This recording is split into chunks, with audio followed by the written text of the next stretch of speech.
ನಮಸ್ತೆ ಸ್ನೇಹಿತರೆ, ನಾನು ದಿನೇಶ್ ಕುಕ್ಕಡ. ಕೃಷಿ ಖುಷಿ ಚಾನಲ್ ಹೊಸಬೇಡಿಗೆ ನಿಮಗೆಲ್ಲ ಸ್ವಾಗತ.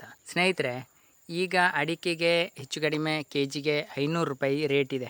ಒಣ ಅಡಿಕೆಗೆ ಯಾರು ಕೂಡ ಖುಷಿಯಿಂದ ಇದ್ದಾರೆ ಅಂತ ನನಗೆ ಅಂತೂ ಗೊತ್ತಾಗೋದಿಲ್ಲ. ಕಾರಣ ಏನಿದೆ ಅಂತ ಹೇಳಿದರೆ, ಹೆಚ್ಚಿನವರು ವಿಪರೀತ ಬಂಡವಾಳ ಹೂಡಿ ಕೃಷಿ ಮಾಡಿದ್ದಾರೆ ಮತ್ತು ಕೆಲವರು ಸಾಲ ಮಾಡಿರ್ತಾರೆ. ಹೀಗಾಗಿ ಕೃಷಿಯಲ್ಲಿ ಖುಷಿಯನ್ನು ಕಾಣುವವರು ತುಂಬ ಕಡಿಮೆ ಅಂತ ಹೇಳ್ಬೋದು. ಹಾಗಾದರೆ ನಾವೇನು ಮಾಡಬೇಕು? ಕೃಷಿಯಲ್ಲಿರಬೇಕಾದ್ರೆ ನಮ್ಮ ಆದಾಯ ಹೆಚ್ಚು ಮಾಡಬೇಕು. ಹೆಚ್ಚು ಮಾಡೋದು ಹೇಗೆ?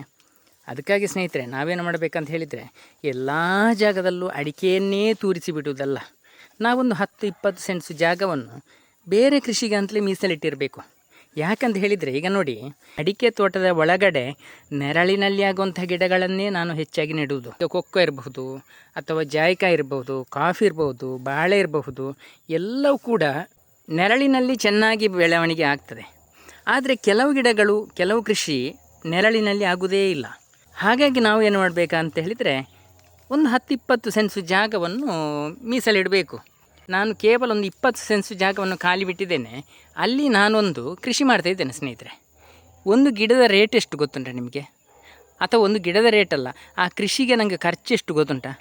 ಗಿಡದ ಖರ್ಚು 60 ಪೈಸೆ ಸ್ನೇಹಿತರೆ. ಅಲ್ಲಿ ನನ್ನ 300 ಗಿಡ ಇದೆ, 180 ರೂಪಾಯಿ. ಅತ್ಯಂತ ಕುತೂಹಲಕಾರಿ ವಿಷಯ. ನನಗೆ ದಿನಕ್ಕೆ ಈಗ ಅದರಿಂದ 600-700 ರೂಪಾಯಿ ದಿನಾಲೂ ನನಗೆ ಆದಾಯ ಸಿಗ್ತಾಯಿದೆ ಸ್ನೇಹಿತರೆ. ಈಗ ಇದು ಇನ್ನು ಮುಂದೆ ಹೆಚ್ಚು ಆಗ್ಬೋದು, ಕಮ್ಮಿ ಆಗ್ಬೋದು, ಅದು ಬೇರೆ ವಿಷಯ. ಆದರೆ ನಿರಂತರವಾಗಿ ಸಿಗ್ತಾಯಿದೆ. ಅಷ್ಟೇ ಅಲ್ಲದೆ, ಅದೇ 20 ಸೆನ್ಸು ಜಾಗದಲ್ಲಿ ಮತ್ತೊಂದು ಕೃಷಿ ಮಾಡಿದ್ದೇನೆ. ಅದಕ್ಕೆ ನನಗೆ ಒಂದು ಗಿಡಕ್ಕೆ ಖರ್ಚು 25 ರೂಪಾಯಿ. ಮುಂದೆ 10 ತಿಂಗಳ ಒಳಗಡೆ ನನಗೆ ಅದರಲ್ಲಿ ಖಂಡಿತವಾಗಿಯೂ ಆ 25 ರೂಪಾಯಿಯ ಒಂದು ಗಿಡದಲ್ಲಿ 500 ರೂಪಾಯಿಯಷ್ಟು ಆದಾಯ ಬರ್ತದೆ ಸ್ನೇಹಿತರೆ. ಇದು ಖಂಡಿತವಾಗಿಯೂ. ಬನ್ನಿ ಸ್ನೇಹಿತರೆ, ನನ್ನ ಆ ಕೃಷಿ ವಿಷಯದ ಬಗ್ಗೆ ಹೆಚ್ಚಿನ ಮಾಹಿತಿಯನ್ನು ಪಡೆಯೋಣ. ಹಾಗೆಯೇ ಪೂರ್ತಿ ವಿಡಿಯೋ ನೋಡಿ ಸ್ನೇಹಿತರೆ, ನಾನು ಇದ್ದಬದ್ದ ಜಾಗದಲ್ಲಿ ಎಲ್ಲ ಕಡೆಯೂ ಅಡಿಕೆ ಕೃಷಿಯನ್ನು ಮಾಡದೆ 20 ಸೆಂಟ್ಸಿನಷ್ಟು ಜಾಗವನ್ನು ಬಿಟ್ಟಿದ್ದೇನೆ ಅಡಿಕೆ ಕೃಷಿ ಮಾಡದೆ. ಇದರಲ್ಲಿ ನಾನು ಏನು ಮಾಡಿದ್ದೇನೆ ಅಂತ ಹೇಳಿದರೆ, ಬೆಂಡೆಕಾಯಿ ಕೃಷಿ ಮಾಡಿದ್ದೇನೆ ಸ್ನೇಹಿತರೆ.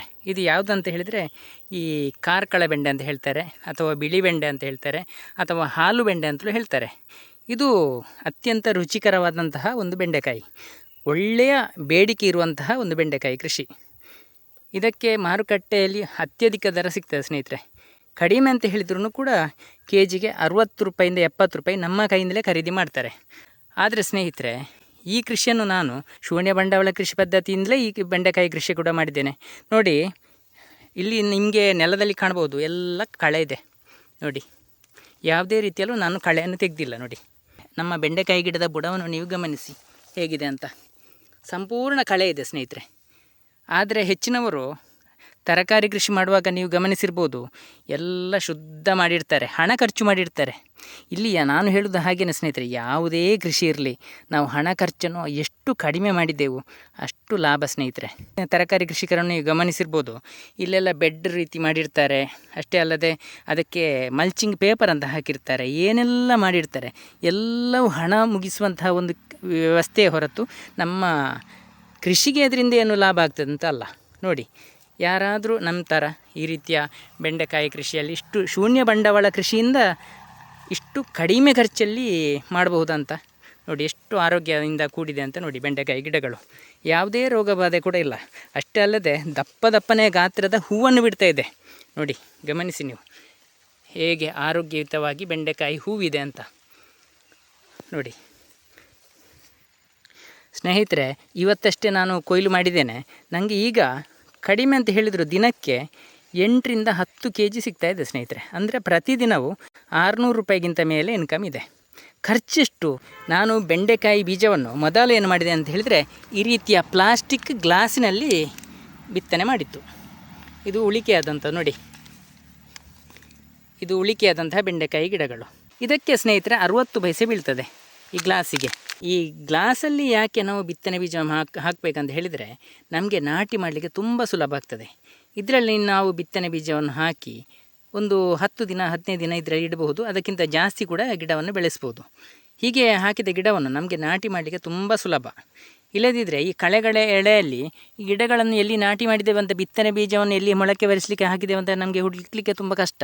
ಮತ್ತು ಇರುವೆಗಳು ಮತ್ತು ಬೇರೆ ಬೇರೆ ಜೀವಿಗಳು ಅದನ್ನೆಲ್ಲ ತಿನ್ನುವ ಸಾಧ್ಯತೆ ಇರ್ತದೆ. ಆದರೆ ಈ ರೀತಿಯ ಗ್ಲಾಸಲ್ಲಿ ನಾವು ಹಾಕಿದರೆ ಒಳ್ಳೆಯ ರೀತಿಯಲ್ಲಿ ಬಂದಿರುವಂತಹ ಗಿಡಗಳನ್ನು ಮಾತ್ರ ನಮಗೆ ನಾಟಿ ಮಾಡ್ಬೋದು, ಆರೋಗ್ಯವಾದಂತಹ ಗಿಡಗಳನ್ನು. ಹಾಗಾಗಿ ವೈಜ್ಞಾನಿಕವಾಗಿ ಕೃಷಿ ಮಾಡುವಾಗ ಈ ರೀತಿಯಂತಹ ಪ್ಲಾಸ್ಟಿಕ್ ಲೋಟಗಳಲ್ಲಿ ಹಾಕಿದರೆ ಕಡಿಮೆ ಖರ್ಚಲ್ಲಿ ಉತ್ತಮ ಗಿಡಗಳನ್ನು ಮಾಡಬಹುದು. ಇದಕ್ಕೆ ಕೇವಲ 60 ಪೈಸೆ ಬಿದ್ದಿದೆ ಸ್ನೇಹಿತರೆ ಒಂದು ಗ್ಲಾಸಿಗೆ. ಹಾಗಾದರೆ ನನಗೆ ಒಂದು ಗಿಡಕ್ಕೆ ಎಷ್ಟು ಖರ್ಚು ಅಂತ ಹೇಳಿದರೆ ನನಗೆ 60 ಪೈಸೆ. ನಾನು ಕಳೆದ ವರ್ಷ ಕೂಡ ಬೆಂಡೆಕಾಯಿ ಕೃಷಿ ಮಾಡಿದ್ದೆ, ಅದರಿಂದಲೇ ನಾನು ಬಿತ್ತನೆ ಬೀಜವನ್ನು ಆಯ್ಕೆ ಮಾಡಿ ಇಟ್ಟುಕೊಂಡಿದ್ದೆ. ಹಾಗಾಗಿ ನನಗೆ ಯಾವುದೇ ಕಾರಣಕ್ಕೂ ಬಿತ್ತನೆ ಬೀಜದ ರೇಟ್ ಇಲ್ಲ. ನನಗೆ 60 ಪೈಸೆಗೆ ಒಂದು ಗಿಡ ಆಗಿದೆ ಸ್ನೇಹಿತರೆ. ಹಾಗಾದರೆ ಇನ್ನು ನನಗೆ ಬಾಕಿ ಖರ್ಚೇನು? ಇಲ್ಲಿ ಏನೂ ಖರ್ಚಿಲ್ಲ, ಕಳೆ ಎಲ್ಲ ಇದ್ದದ್ದು ಹಾಗೇ ಇದೆ. ಈ ಗ್ಲಾಸ್ ಮುಳುಗುವಷ್ಟು ಗುಂಡಿ ಮಾಡಿ ನಾನು ನೆಟ್ಟು ಬಿಟ್ಟದ್ದು ಸ್ನೇಹಿತರೆ. ಇದೆಲ್ಲ ಕಳೆ ಎಲ್ಲ ಇದ್ದದ್ದು ಹಾಗೇ ಇದೆ ನೋಡಿ. ಇಲ್ಲಿ ನೋಡಿ ಎಷ್ಟು ಚೆನ್ನಾಗಿ ಬೆಳೆದಿದೆ ಈ ಬೆಂಡೆಕಾಯಿ ಗಿಡ ಅಂತ. ನೋಡಿ ಈ ಬೆಂಡೆಕಾಯಿ ಹೇಗಿರ್ತದೆ ಅಂತ ಹೇಳಿದರೆ, ಬಿಳಿ ಬೆಂಡೆಕಾಯಿ ಅಂತ ಹೇಳಿದರೆ ನೋಡಿ ಹೀಗಿರ್ತದೆ. ಒಳ್ಳೆಯ ಡಿಮಾಂಡ್ ಇದೆ, ಎಲ್ಲ ಇನ್ನು ಹೂ ಆಗ್ತಾಯಿದೆ ನೋಡಿ. ಪ್ರತಿ ಎಲೆ ಗಂಟಿನಲ್ಲೂ ಒಂದೊಂದು ಬೆಂಡೆಕಾಯಿ ಆಗ್ತಾ ಹೋಗ್ತದೆ ಸ್ನೇಹಿತರೆ. ನೋಡಿ ಎಷ್ಟು ದಷ್ಟಪುಷ್ಟವಾಗಿದೆ ಅಂತ ನೋಡಿ ಗಿಡ. ಹಾಗೆಯೇ ಕಳೆಗಳನ್ನು ಗಮನಿಸಿ ನೋಡಿ, ಪ್ರತಿ ಗಿಡದ ಬುಡದಲ್ಲೂ ಕಳೆಗಳಿದೆ. ಯಾವುದೇ ರೀತಿಯಲ್ಲೂ ನಾನು ಕಳೆಯನ್ನು ತೆಗಿತಾ ಇಲ್ಲ ನೋಡಿ. ಸ್ವಲ್ಪ ಎಲೆಗಳನ್ನು ಹುಳ ತಿಂದಿದೆ, ಆದರೆ ಇದು ನೈಸರ್ಗಿಕವಾಗಿ ನಾನು ಯಾವುದೇ ಇದಕ್ಕೆ ರಾಸಾಯನಿಕವಾಗಲಿ ಇನ್ನೂ ಸಿಂಪಡಣೆ ಮಾಡಿಲ್ಲ ಸ್ನೇಹಿತರೆ. ಆದರೂ ಆರೋಗ್ಯಯುತವಾಗಿದೆ ಗಿಡಗಳೆಲ್ಲ. ಹೀಗೆ ಸ್ನೇಹಿತರೆ ಶೂನ್ಯ ಬಂಡವಾಳ ಪದ್ಧತಿಯಲ್ಲಿ ಕೃಷಿ ಮಾಡೋದು ಅಂತ ಹೇಳಿದರೆ, ನಾವು ವಿಪರೀತ ಖರ್ಚು ಮಾಡಿದರೂ ನಮಗೇನು ಇಳುವರಿ ಬರ್ತದೆ, ನಮಗೆ ಆದಾಯ ಬರ್ತದೆ ಅಂತ ಹೇಳಲಿಕ್ಕೆ ಆಗೋದಿಲ್ಲ ಸ್ನೇಹಿತರೆ. ಹಾಗಾಗಿ ಎಷ್ಟು ಸಾಧ್ಯ ಕಡಿಮೆ ಖರ್ಚಲ್ಲಿ ಮಾಡಲಿಕ್ಕೆ ಆಗ್ತದೆ ಅಷ್ಟು ಕಡಿಮೆ ಖರ್ಚಲ್ಲಿ ನಾವು ಕೃಷಿಯನ್ನು ಮಾಡಿದರೆ ನಮಗೆಲ್ಲವೂ ಲಾಭ. ಇನ್ನೂ ಈ ಜಾಗವನ್ನು ಹಾಗೆ ಬಿಟ್ಟಿಲ್ಲ, ಇನ್ನೂ ಇದರ ಎಡೆಯಲ್ಲಿ ಒಂದು ಕೃಷಿ ಮಾಡಿದ್ದೇನೆ ಸ್ನೇಹಿತರೆ. ಏನಂತ ತೋರಿಸ್ತೇನೆ ಬನ್ನಿ, ನೀವು ಗಮನಿಸಿ.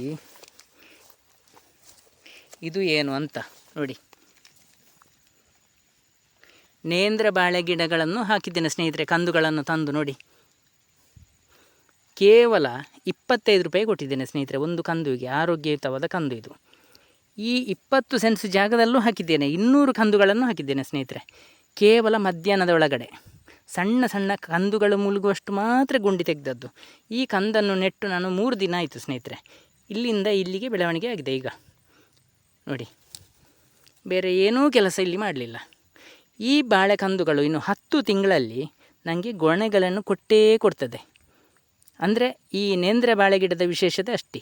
7 ತಿಂಗಳಲ್ಲಿ ಗೊನೆ ಹಾಕ್ತದೆ, ಮತ್ತು 3 ತಿಂಗಳು ಗೊನೆಗಳನ್ನು ಬೆಳೆಸಿ 10 ತಿಂಗಳ ಒಳಗಡೆ ಕಟಾವು ಮಾಡಲಿಕ್ಕೆ ಆಗ್ತದೆ ಸ್ನೇಹಿತರೆ. 200 ಬಾಳೆ ಗಿಡವನ್ನು ನೆಟ್ಟಿದ್ದೇನೆ. ನೋಡುವ ಇದರ ಬೆಳವಣಿಗೆ ಹಂತಗಳನ್ನು ಬೇರೆ ಬೇರೆ ವಿಧದಲ್ಲಿ ನಾನು ಹಾಕ್ತಾ ಇರ್ತೇನೆ. ಅಂದರೆ ಇಲ್ಲಿ ಎಲ್ಲ ಕಡೆಯೂ ನಾವು ಅಡಿಕೆ ಕೃಷಿಯನ್ನೇ ಮಾಡಿ ಅದರ ಬಗ್ಗೆನೇ ಆಲೋಚನೆ ಮಾಡಿ ತಲೆಬಿಸಿ ಮಾಡುವುದಕ್ಕಿಂತ ಸ್ವಲ್ಪ ಜಾಗವನ್ನು ಹೀಗೆ ಬೇರೆ ಕೃಷಿಗಳಿಗೆ ಅಂತ ಮೀಸಲಿಟ್ಟರೆ ನಮ್ಮ ಆದಾಯವನ್ನು ಖಂಡಿತವಾಗಿ ಹೆಚ್ಚಿಸ್ಕೊಳ್ಬೋದು. ಇನ್ನೊಂದು ಗಿಡವನ್ನು ತೋರಿಸ್ತೇನೆ, ನೇಂದ್ರ ಕಂದನ್ನು ನೋಡಿ. ಕಳೆಗಳ ಎಡೆಯಲ್ಲಿ ನನಗೆ ಗುರುತ ಸಿಕ್ಕಬೇಕಲ್ಲ ಸ್ವಲ್ಪ ಬೆಳವಣಿಗೆ ಆಗುವವರೆಗೆ. ಇದು ಇನ್ನೂ ಅತಿ ವೇಗವಾಗಿ ಬೆಳವಣಿಗೆ ಆಗ್ತದೆ ಸ್ನೇಹಿತರೆ ನೋಡಿ. ಅದಕ್ಕಾಗಿ ನಾನು ಹತ್ತಿರದಲ್ಲಿಂದ ಕೋಲನ್ನು ನೆಟ್ಟುಬಿಟ್ಟಿದ್ದೇನೆ. ನನಗೆ ಗೊತ್ತಾಗಬೇಕು ಈ ಕಳೆಗಳ ಎಡೆಯಲ್ಲಿ ಮುಚ್ಚಿ ಹೋಗಿ ನಾನೇ ಅದಕ್ಕೆ ತುಳಿದರೆ ನೋಡಿ ಇಲ್ಲಿ ಎಷ್ಟು ಚೆನ್ನಾಗಿ ಬಂದಿದೆ ಅಂತ ನೋಡಿ. ಎಲೆಗಳು ಬಂದಾಗಿದೆ ನೋಡಿ. ಮನಸ್ಸಿಗೊಂದು ಎಷ್ಟು ಖುಷಿ ಆಗ್ತದೆ ಗೊತ್ತುಂಟ. ಯಾಕಂತ ಹೇಳಿದರೆ ಏನೂ ಖರ್ಚಿಲ್ಲ ಸ್ನೇಹಿತರೆ. ಕೇವಲ 25 ರೂಪಾಯಿಯ ಒಂದು ಕಂದು. ಇದಕ್ಕೆ ನೆಡಲಿಕ್ಕೆ ನನಗೆ 2 ರೂಪಾಯಿ ಕೂಡ ಖರ್ಚಿಲ್ಲ, ನೆಡುವಂಥ ಖರ್ಚು. ಅಂದರೆ 27 ರೂಪಾಯಿ. 27 ರೂಪಾಯಿ ಒಂದು ಬಾಳೆ ಗೊನೆಗೆ ಖರ್ಚು ಅಂತ ಹೇಳ್ಬೋದು. ಒಂದು 27ರಿಗೆ ಇನ್ನೊಂದು 23 ರೂಪಾಯಿ ಸೇರಿಸು, ಒಂದು 50 ರೂಪಾಯಿ ಅಂತ ಇಟ್ಟುಕೊಳ್ಳುವ. ಒಂದು ಬಾಳೆ ಗೊನೆಗೆ ಖರ್ಚು ಕೊನೆಯವರೆಗೆ, ನೆಟ್ಟಲ್ಲಿಂದ ಕಡಿಯುವವರೆಗೆ ನನಗೆ ಒಂದು ಬಾಳೆಗೆ ಖರ್ಚೇ 50 ರೂಪಾಯಿ. ನನಗೆ ಒಂದು 10 kg ಗೊನೆ ಬಿಟ್ಟರು ಈಗಿನ ಮಾರುಕಟ್ಟೆಯಲ್ಲಿ 1 kgಗೆ 40 ರಿಂದ 50 ರೂಪಾಯಿ ಇದೆ ಸ್ನೇಹಿತರೆ. kgಗೆ 40 ರೂಪಾಯಿ ಅಂತಲೇ ಇಟ್ಕೊಳ್ಳುವ, ನಾವು ಕಮ್ಮಿಯನ್ನೇ ಇಟ್ಕೊಳ್ಳುವ. ಆದ್ರೂ ಕೂಡ 10 kg ಗೊನೆ ಬಿಟ್ಟರು ಕೂಡ ನನಗೆ 400 ರೂಪಾಯಿ ಸಿಗ್ತದೆ. ಆದರೆ ನಾವು ಅದರಲ್ಲಿ ಆದಾಯವನ್ನು ಲೆಕ್ಕ ಹಾಕಿ ಇದು ಕೃಷಿ ಮಾಡೋದು ಅಲ್ಲವೇ ಅಲ್ಲ ಸ್ನೇಹಿತರೆ. ನಾವು ಇದನ್ನು ಪ್ರತಿ ಹಂತದಲ್ಲೂ ಖುಷಿ ಪಡಬೇಕು. ಈ ಖುಷಿಗಾಗಿಯೇ ನಾನು ಕೃಷಿ ಮಾಡ್ತಾ ಇರೋದು. ನಾವು ಲೆಕ್ಕಾಚಾರ, ಹಣದ ಲೆಕ್ಕಾಚಾರಕ್ಕೆ ಹೋಗಲೇಬಾರ್ದು.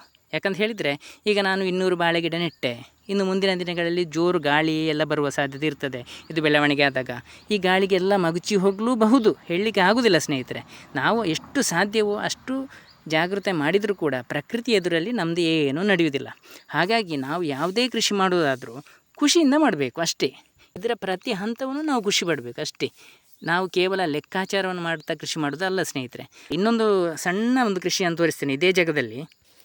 ಸ್ವಲ್ಪ ಒಂದು ಸಣ್ಣ ಬೆಡ್ಡಿನ ರೀತಿಯಲ್ಲಿ ಮಾಡಿ ಹರಿವೆ ಸೊಪ್ಪನ್ನು ಹಾಕಿದ್ದೇನೆ. ಬೀಜವನ್ನು ನೋಡಿ ಎಷ್ಟು ಸುಂದರವಾಗಿ ಬಂದಿದೆ ಅಂತ. ಯಾವುದೇ ವಿಷರಹಿತವಾದಂತಹ ವಿಷದ ಯಾವುದೇ ಒಂದು ಅಂಶ ಇಲ್ಲ ಈ ಹರಿವೆ ಸೊಪ್ಪಲ್ಲಿ. ನೋಡಿ ಹೇಗಿದೆ, ನೋಡಲಿಕ್ಕೂ ಎಷ್ಟು ಖುಷಿಯಾಗ್ತದೆ.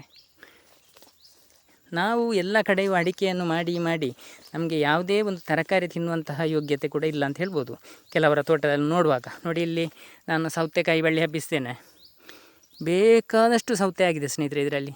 ನಾವು ಅಡಿಕೆ ಕೃಷಿಯೊಂದಿಗೆ ಎಡೆ ಕೃಷಿಯನ್ನು ಮಾಡಿ ಲಾಭ ಮಾಡಿಕೊಳ್ಳುವುದರ ಒಂದು ವಿಧ. ಲಾಭ ಅಂತ ಹೇಳಿದರೆ ಕೇವಲ ಹಣದ ವಿಷಯ ಅಲ್ಲ, ಮನಸ್ಸಿನ ಖುಷಿಯನ್ನು ನಾನು ಲಾಭ ಅಂತ ಹೇಳ್ತೇನೆ. ಹಣ ಇಲ್ಲದಿದ್ದರೆ ಏನೂ ಇಲ್ಲ ಇಲ್ಲಿ. ಹಾಗಾಗಿ ಹಣದೊಂದಿಗೆ ನಾವು ಕೃಷಿ ಮಾಡಬೇಕಾಗ್ತದೆ ಅಷ್ಟೇ ಸ್ನೇಹಿತರೆ. ಕಳೆಯನ್ನು ತೆಗೆಯದೆ ಕೃಷಿ ಮಾಡೋದಂತ ಹೇಳಿದರೆ ಹೀಗೆ.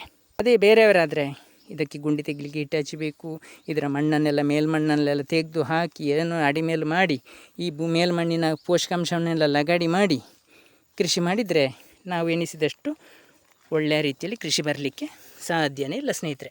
ಈ ಕೃಷಿ ಮಾಹಿತಿ ನಿಮಗೆಲ್ಲ ಇಷ್ಟವಾಗಿದ್ದರೆ, ಸಬ್ಸ್ಕ್ರೈಬ್ ಮಾಡದೆ ನೋಡ್ತಿದ್ರೆ ದಯವಿಟ್ಟು ಸಬ್ಸ್ಕ್ರೈಬ್ ಮಾಡಿ, ಹಾಗೆಯೇ ಬೇರೆಯವ್ರಿಗೂ ಶೇರ್ ಮಾಡಿ, ಒಂದು ಲೈಕ್ ಕೊಡಿ ಸ್ನೇಹಿತರೆ. ಮುಂದಿನ ವಿಡಿಯೋದೊಂದಿಗೆ ಮತ್ತೆ ಸಿಗೋಣ. ಧನ್ಯವಾದಗಳು.